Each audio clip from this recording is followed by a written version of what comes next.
But in the ordinary way, when we're talking about this graphically and vividly, in imagistic terms, we can talk about the everlasting game of hide and seek, which the self plays with itself. It forgets who it is and then creeps up behind itself and says, "Boo!" And that's a great thrill. It pretends that things are getting serious, just as a great actor on the stage. Although the audience know that what they're seeing is only a play, the skill of the actor is to take the audience in and to have them all sitting in anxiety on the edges of their seats, or to be weeping or laughing, or utterly involved in what they really know is only a play. So you would imagine that if there were a very great actor with absolutely superb technique, he would take himself in. And he, you see, would feel that the play was real. Well, that's their idea of what we're doing here and now. We are all the Brahman, acting our own parts, being human, playing the human game so beautifully that he is enchanted. Do you see what enchanted means?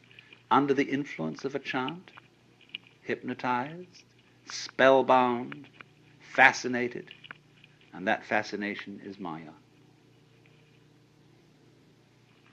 Now then, this works on a little plan. Let us consider the breakdown of a single kalpa. It consists of 4 yugas. Yuga, that means an epoch. Number 1 is called Krita, or sometimes Satya. And these names are based on the Hindu game of dice. There are 4 throws in their game, and Krita means the perfect throw, the throw of 4. Number 2 is Treta, the throw of 3. Number 3 is Dvapara, the throw of 2. And number 4 is Kali, that's the worst throw, the throw of value 1. Now, you will see that these yugas divide up a period of 4,320,000 years. I never remember numbers too well. So, the first yuga is 1,780,000 years long. The second is 1,296,000 years. The third, the Dvapara, is 864,000. And the Kali Yuga is 432,000. Now you see what's happening here.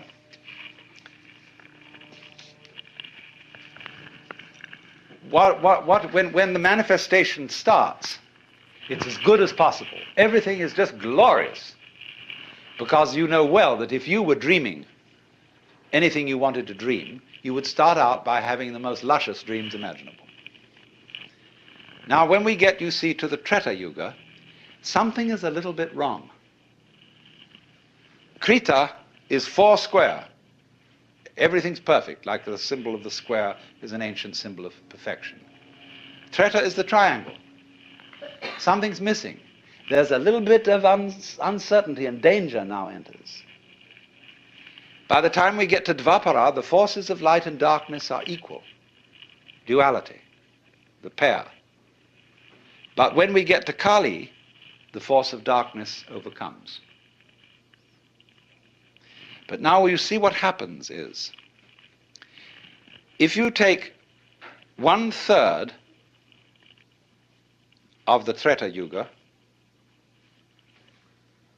as being on the bad side, half of the Dvapara Yuga as being on the bad side, and all of the Kali Yuga, and you add those figures up, you will get the bad side occupying only 1/3 of the total time. So what's going on here? It is not quite a situation, you see, it is not a view of the cosmos in which good and evil are so evenly balanced that nothing happens. Evil is just troublesome enough to give good a run for its money. It's as the game that is being played here is playing order against chaos. But you've got to have some chaos in order to play the game of order against it. But if order wins, there's no further game. If chaos wins, there's no further game. If they're equally balanced, it's a stalemate. So what happens is this: chaos is always losing, but is never defeated.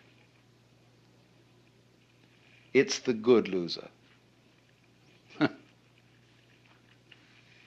And that is a game that is worth the candle.